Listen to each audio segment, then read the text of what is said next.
జీవరత్నం గారిని, వారి యొక్క సతీమణి సౌమ్యారాణి గారిని ఇండియా నుండి నిజామాబాద్ జిల్లా నుండి Jesus loves full gospel church నుండి మన మధ్యలోకి వారిని నడిపించినందుకు యేసయ్యకు నేను కృతజ్ఞతలు తెలియజేస్తున్నాను. రాత్రి Jesus loves full gospel church షార్జాలో 18 సంవత్సరాలు కృతజ్ఞత ఆరాధన వార్షికోత్సవం జరిగింది. ఆ ఆరాధనకు వారు వచ్చిన్నారు. అక్కడ బలమైనటువంటి వాక్యాన్ని పరిశుద్ధాత్ముడు వారి ద్వారా బయలుపరిచారు. చాలా సంతోషం అనిపించింది. కాకపోతే సమయం అక్కడ కొద్దిగా ఉండటం ద్వారా 10 గంటలకే వాళ్ళు మూసివేయాల్సి వచ్చింది, ఆరాధన ముగించవలసి వచ్చింది. కానీ ఇక్కడ మనకి యేసయ్య కృప చూపారు. ఇక్కడ 1:15 నిమిషాలు, 1:30 మీ ఇష్టం వాళ్ళ ఇష్టం, నాకేం సంబంధం లేదు. మీ ఇద్దరు ఏకీభవిస్తే నేనే ఆటంకపరచను. పరిశుద్ధాత్మ సమయం. హల్లెలూయా. బలంగా వాడబడ్డారు రాత్రి. అందరం బట్టి యేసయ్యకు వందనాలు. షడ్రక్ పాస్టర్ గారు, షడ్రక్ అయ్య గారి యొక్క కుమారులు వారు. షడ్రక్ అయ్య గారిని దేవుడు కృప చూపి అభిషేకించి అనేక సంఘాలను కట్టడానికి అపోస్తల అభిషేకాన్ని దేవుడు అనుగ్రహించారు. అందరూ బట్టి యేసయ్యకు స్తోత్రాలు. ఆ సంఘాలను తండ్రితో కలిసి నాయకత్వపు అభిషేకాన్ని అనుగ్రహించి నడిపిస్తున్నటువంటి దైవజనులను బట్టి యేసయ్యకు వందనాలు. పాస్టర్ గారు చక్కగా ఆరాధన నడిపిస్తూ ఉంటారు. పాస్టర్ గారు చక్కగా కీబోర్డు వేస్తూ ఉంటారు, స్తుతి ఆరాధన నడిపిస్తారు, వాక్యాన్ని చెప్తూ ఉంటారు. ఆ విధంగా వారు అనేక తలాంతులతో, కృపలతో, వరాలతో దేవుడు వారిని నింపి వారిని బలంగా వాడుకుంటున్న విధానాన్ని బట్టి యేసయ్యకు నేను కృతజ్ఞతలు తెలియజేస్తూ యేసయ్యలో సంతోషిస్తూ ఉన్నాను. నేను ఆ ప్రాంతానికి వెళ్ళినప్పుడల్లా కూడా వారి దగ్గరికి వెళుతూ ఉంటాను. వాళ్ళ నడిపిస్తున్నటువంటి ఆరాధనలో నేను వాక్య పరిచర్య చేయడానికి యేసయ్య నాకు కూడా కృప అనుగ్రహించారు. వారితో కలిసి ఆ ప్రాంతాల్లో సేవ చేయడానికి, వారి ఇంట్లో కలిసి భోజనం చేయడానికి యేసయ్య కృప అనుగ్రహించారు. సంఘాల పేర్లు ఏదైనా మనమంతా ఒకే సంఘం, సార్వత్రిక సంఘం. అందరం కూడా యేసయ్య పిల్లలం. హల్లెలూయా. అందుని బట్టి యేసయ్యకు నేను కృతజ్ఞతలు తెలియజేస్తున్నాను. ఆ ప్రాంతంలో వారితో కలిసి మంచి పార్ట్నర్షిప్ని యేసయ్య ఇచ్చినందుకు యేసయ్యకు వందనాలు. వారి ప్రేమను బట్టి, వారి యొక్క పరిచర్యలను బట్టి, సేవను బట్టి యేసయ్యకు వందనాలు. యేసయ్యలో సంతోషిస్తూ అభిషిక్తులైనటువంటి దైవజనులను, జీవరత్నం గారిని, వారి యొక్క సతీమణి సహోదరి సౌమ్యారాణి గారిని యేసయ్య నామంలో సంఘంలోకి ఆహ్వానిస్తున్నాను. కలిసి మన మధ్యలో ఉండటం చాలా సంతోషం. వాళ్ళిద్దరినీ కూడా వాళ్ళు తండ్రి గారు తర్వాత వారు కూడా అనేక పాటలు రాశారు అని విన్నాను. పాటల ద్వారా ప్రభుని ఘనపరుస్తున్నారు. మనం కూడా ఒక క్రొత్త పాట నేర్చుకుందాం. ఏమంటారు? హల్లెలూయా. యేసయ్యకు స్తోత్రాలు. సమయం వారిది, మీ ఇష్టం. మీరు కీర్తన ద్వారా ప్రభుని స్తుతించవచ్చు, సాక్ష్యం చెప్పొచ్చు, వాక్యం చెప్పొచ్చు. No limits in the kingdom of God. కాబట్టి ప్రతి ఒక్కరిని కలిసి వారిద్దరిని కూడా ప్రేమతో ఆహ్వానించుదాం. వారు వస్తూ ఉండగా చప్పట్లు కొట్టి యేసయ్యకు కృతజ్ఞతలు. పాస్టర్ జీవరత్నం గారు.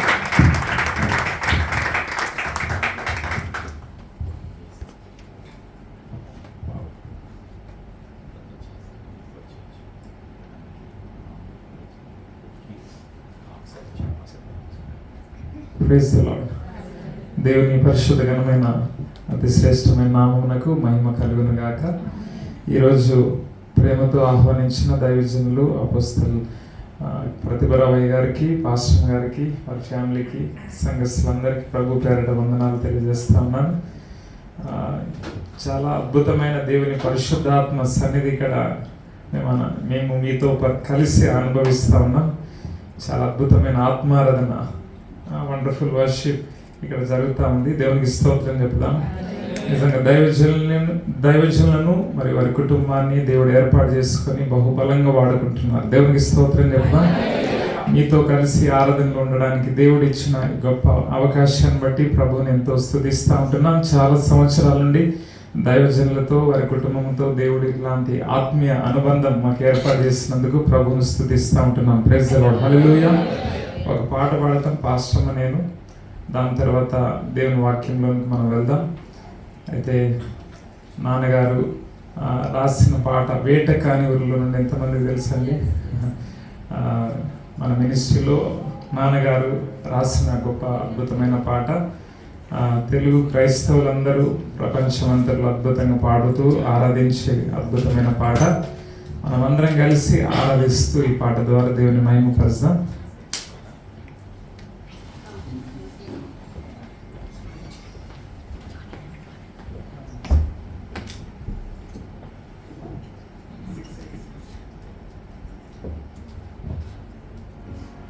మాతో కలిసి మీరు కూడా చప్పట్లు పడుతూ దేవుని స్తుతిస్తాం, ఆరాధిస్తాం. ఆమేన్, హల్లెలూయా.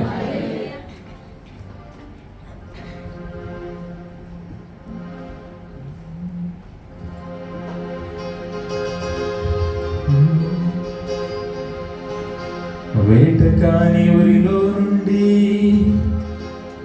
నా ప్రాణాన్ని రక్షించావు, బలమైన రెక్కల కింద నాకు ఆశ్రయం ఇచ్చావు. వేట కాని ఊరిలో నుండి నా ప్రాణాన్ని రక్షించావు, బలమైన రెక్కల కింద నాకు ఆశ్రయం ఇచ్చావు. లేదు లేదయ్యా వేరే ఆధారం, నా దుర్గమా నా శైలమా. లేదు లేదయ్యా వేరే ఆధారం, నా దుర్గమా నా శైలమా. ఆరాధన ఆరాధన నా తండ్రి నీకే ఆరాధన.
మంచిది. దేవుని పరిశుద్ధమైన ఘనమైన నామానికి మహిమ కలుగును గాక.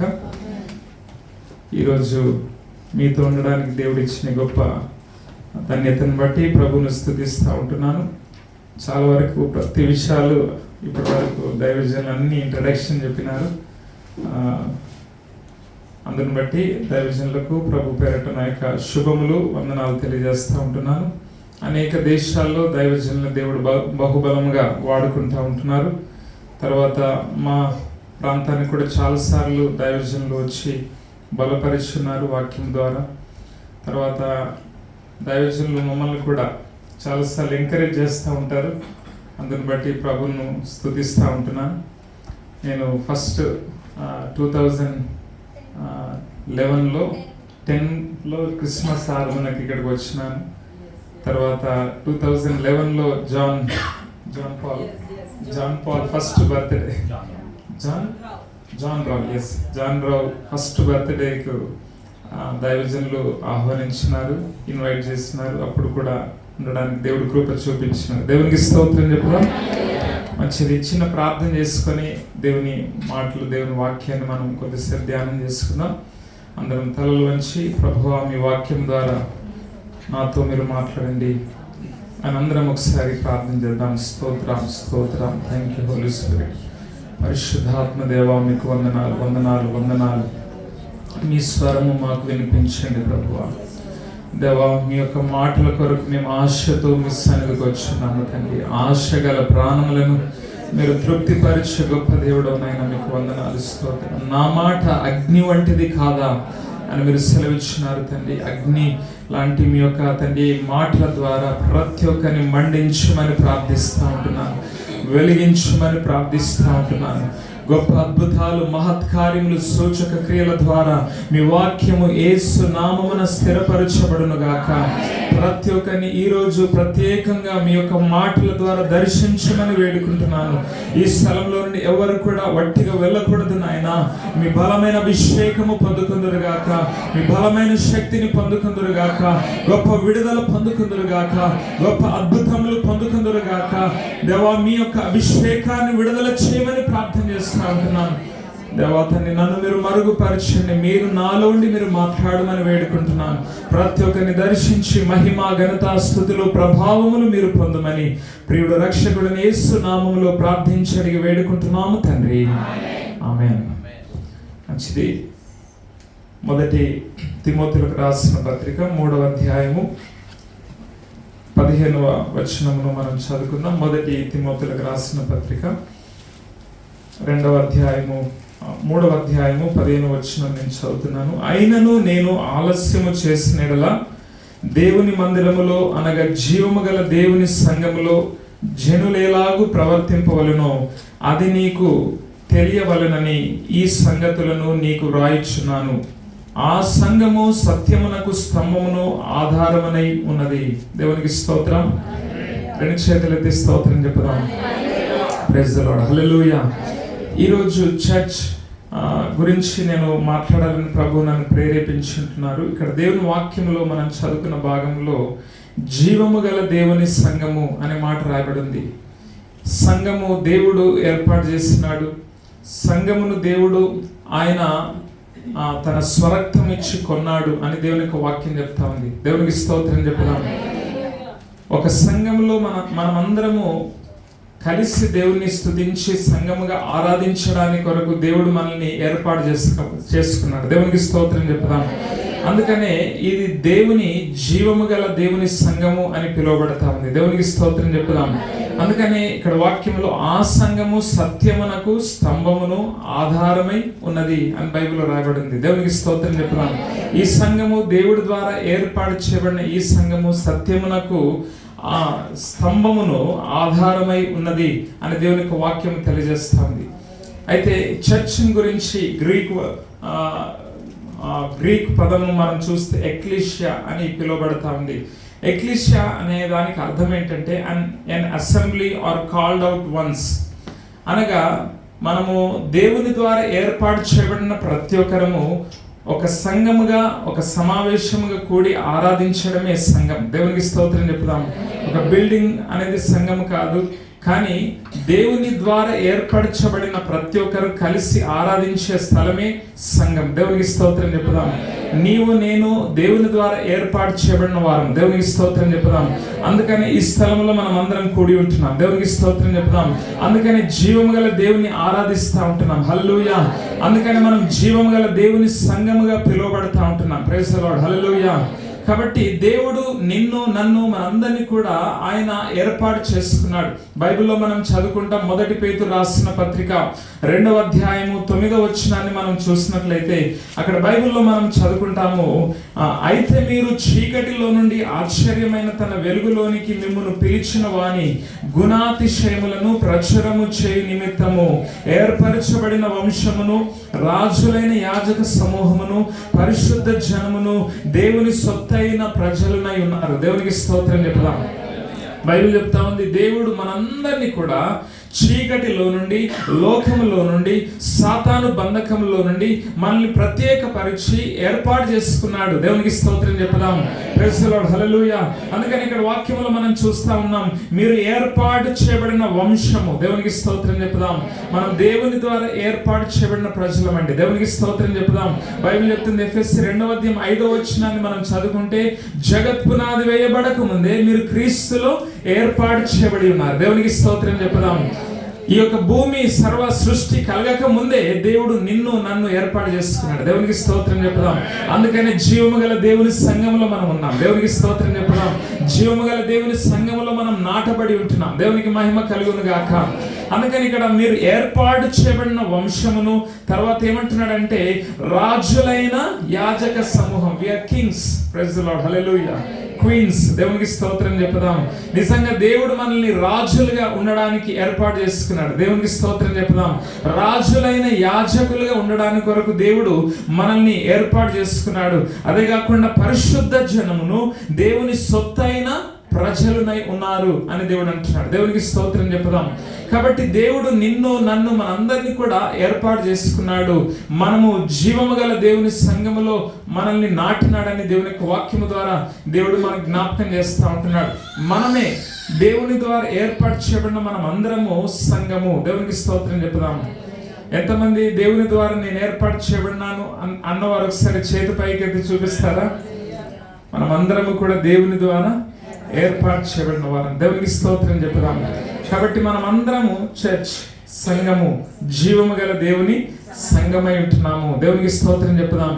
సంఘం అంటే ఏంటి, సంఘంలో మనం ఏ విధంగా ఉండాలి అనే విషయాల్ని దేవుని యొక్క వాక్యంలో నుండి మీతో పంచుకోవాలని ప్రభు నన్ను ప్రేరేపించుంటున్నారు. దేవునికి స్తోత్రం చెప్పుదాం.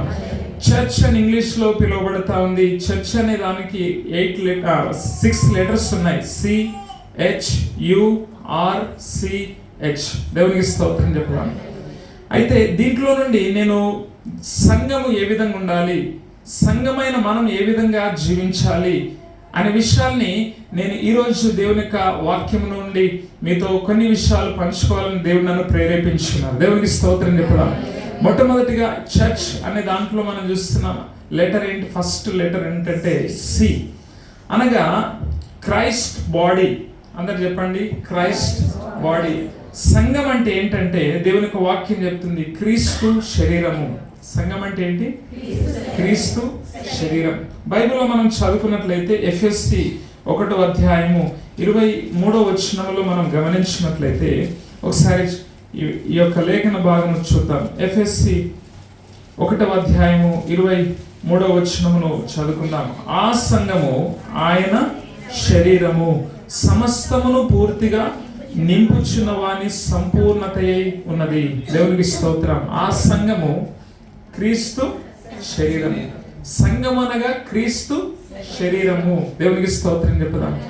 మనమందరము క్రీస్తు శరీరములో మనము ఉన్నాము అని దేవుడు జ్ఞాపకం చేస్తూ ఉంటున్నాడు. దేవునికి స్తోత్రం చెప్పుదాం. ఆమేన్. హల్లెలూయా. క్రీస్తు లేకుండా సంఘము లేదు. క్రీస్తు లేకుండా సంఘం లేదు. క్రీస్తు లేని ఆరాధన కాదు. దేవునికి స్తోత్రం చెప్పుదాం. క్రీస్తు ఉంటేనే అది సంఘం, క్రీస్తు లేకపోతే సంఘంగా. చాలా మంది ఆరాధించేవారు ఉన్నారు, చాలా మంది మంచి మ్యూజిక్ తో ఆరాధించేవారు ఉన్నారు, చక్కని మంచి గాత్రాలతో చక్కగా అద్భుతంగా పాటలు పాడేవారు ఉన్నారు కావచ్చు, కానీ క్రీస్తు అక్కడ లేకపోతే ఆ ఆరాధన వ్యర్థమే. దేవునికి స్తోత్రం చెప్పుదాం. కాబట్టి దేవుని యొక్క వాక్యంలో మనం నేర్చుకుంటున్న విషయం ఏంటంటే, చర్చ్ అనగా ఏంటంటే క్రైస్ట్ బాడీ, క్రీస్తు శరీరము అని దేవుని యొక్క వాక్యం తెలియజేస్తాం. అందుకని దేవుని వాక్యంలో ఎఫెస్సి 4:16 మనం చదువుకున్నట్లయితే, ఎఫెస్సి 4:16 ఆయన శిరస్సై ఉన్నాడు, ఆయన నుండి సర్వ శరీరము చక్కగా అమర్చబడి తనలోనున్న ప్రతి అవయవము తన పరిమాణము చొప్పున పని చేయుచుండగా ప్రతి కీలు వలన కలిగిన బలము చేత అతుకబడి ప్రేమయందు తనకు క్షేమాభివృద్ధి కలుగునట్లు శరీరమునకు అభివృద్ధి కలగజేసుకొనుచున్నది. దేవునికి స్తోత్రం చెప్దాం. ఇక్కడ వాక్యంలో మనం చూస్తున్నాం, సంఘమునకు శరీరమునకు శిరస్సు ఎవరంట? యేసు ప్రభుల వారు. Head. Who is the head of the church? Yesu ప్రభుల వారు. దేవునికి స్తోత్రం చెప్దాం. సంఘం అంటే మనము, నేను అని చెప్పండి. సంఘం అనగా నేను. దేవునికి స్తోత్రం చెప్దాం. మనకు శిరస్సు ఎవరు? హెడ్ ఎవరు చెప్పండి? అధికారి ఎవరు చెప్పండి? మాస్టర్ ఎవరు చెప్పండి? యేసయ్య. దేవునికి స్తోత్రం చెప్దాం. Amen. Praise the lord. Hallelujah. సంఘము ఎవరి ద్వారా నడిపించబడాలి? క్రీస్తు ద్వారా నడిపించబడాలి. దేవునికి స్తోత్రం చెప్దాం. దేవుని యొక్క వాక్యంలో మనం అందుకని ఇక్కడ చదువుతున్నాము, శిరస్సు యేసు క్రీస్తుల వారు ఆయన శిరస్సై ఉన్నాడు.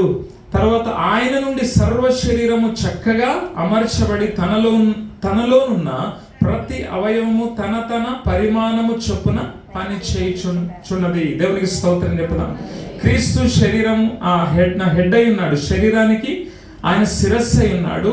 మనమందరం ఒక్కొక్క అవయవము. ఆమేన్. Praise the lord. హల్లెలూయా.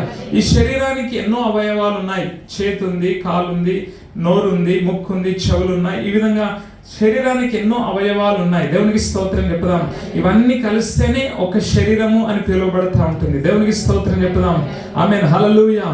అయితే ప్రతిది కూడా మనం గమనిస్తే మన శరీరంలో ప్రతి అవయవము ఏ సిగ్నల్ ద్వారా పనిచేస్తూ ఉంటుంది? హెడ్ నుండి వచ్చే సిగ్నల్ ద్వారా. దేవునికి స్తోత్రం చెప్పుదాం. ఈ హెడ్ లో నుండి వచ్చిన, బ్రెయిన్ లో నుండి వచ్చిన సిగ్నల్ ద్వారానే ప్రతి అవయవము వర్క్ చేస్తుంది. దేవునికి స్తోత్రం చెప్పుదాం. సంఘంలో ప్రతి ఒక్కరు కూడా క్రీస్తు యొక్క సిగ్నల్. దేవునికి స్తోత్రం చెప్పుదాం. ఆయన చెప్పిన విధంగా మనము నడవాలి, పని చేయాలి. దేవునికి స్తోత్రం చెప్పుదాం. అప్పుడు దేవుని కార్యములు అద్భుతంగా జరగడం మనం చూడగలుగుతాం. దేవునికి స్తోత్రం చెప్పుదాం. Praise the lord. Hallelujah. Hallelujah. అప్పుడు సంపూర్ణమైన సంఘము ముందుకు సాగుతుంది. దేవునికి స్తోత్రం చెప్పుదాం.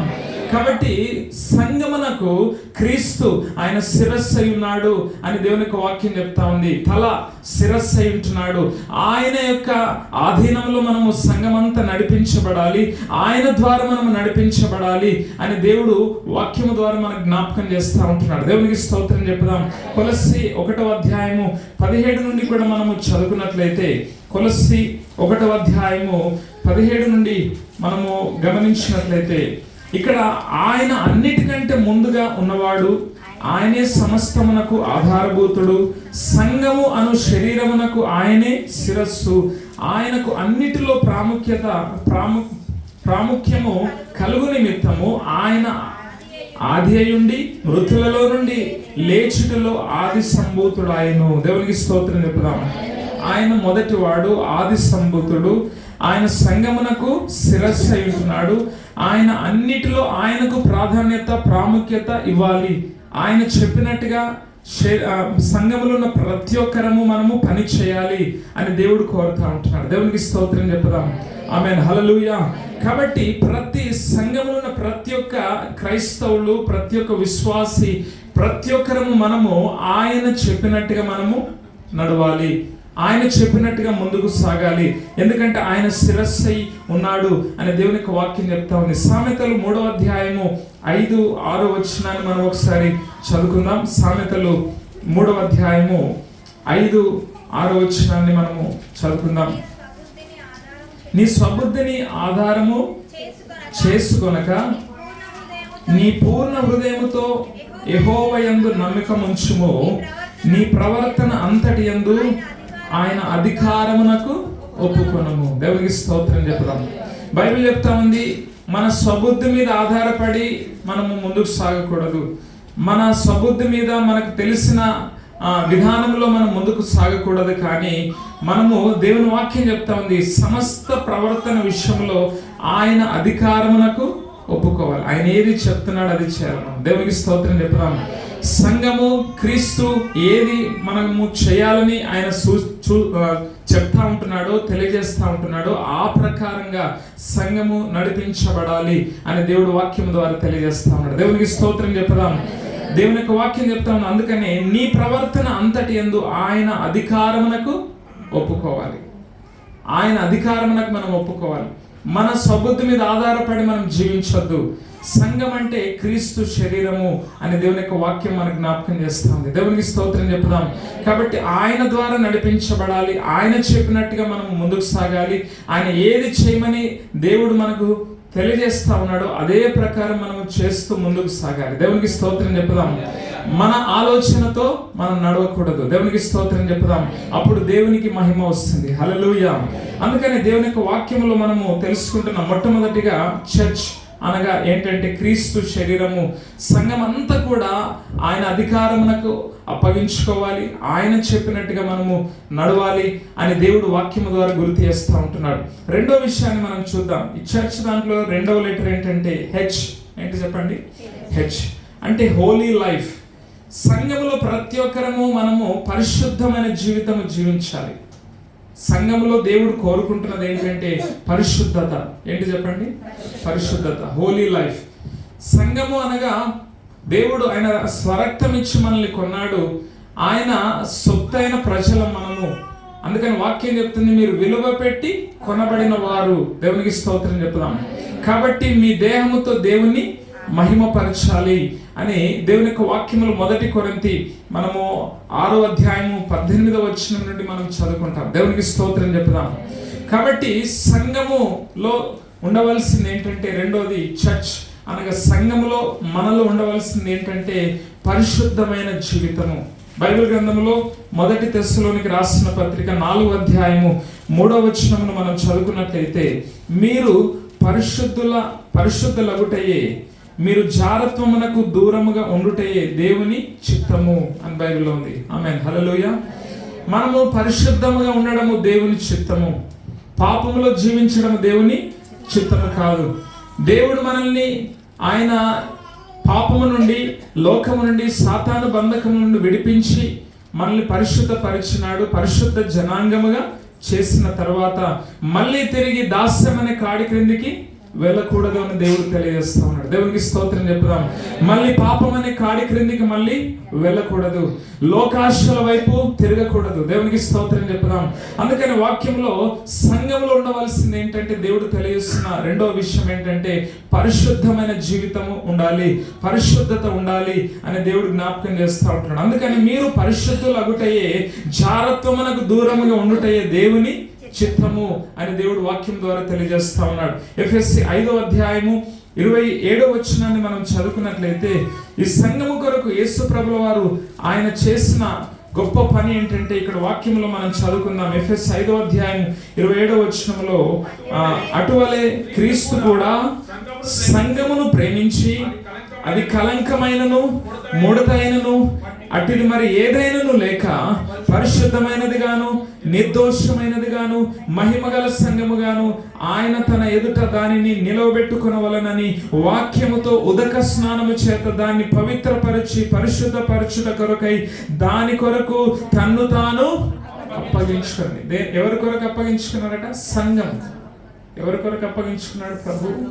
ఎవరి కొరకు ప్రాణం పెట్టినారు? సంఘం. సంఘం అంటే ఎవరు? నేనని చెప్పండి. సంఘం అంటే ఎవరు?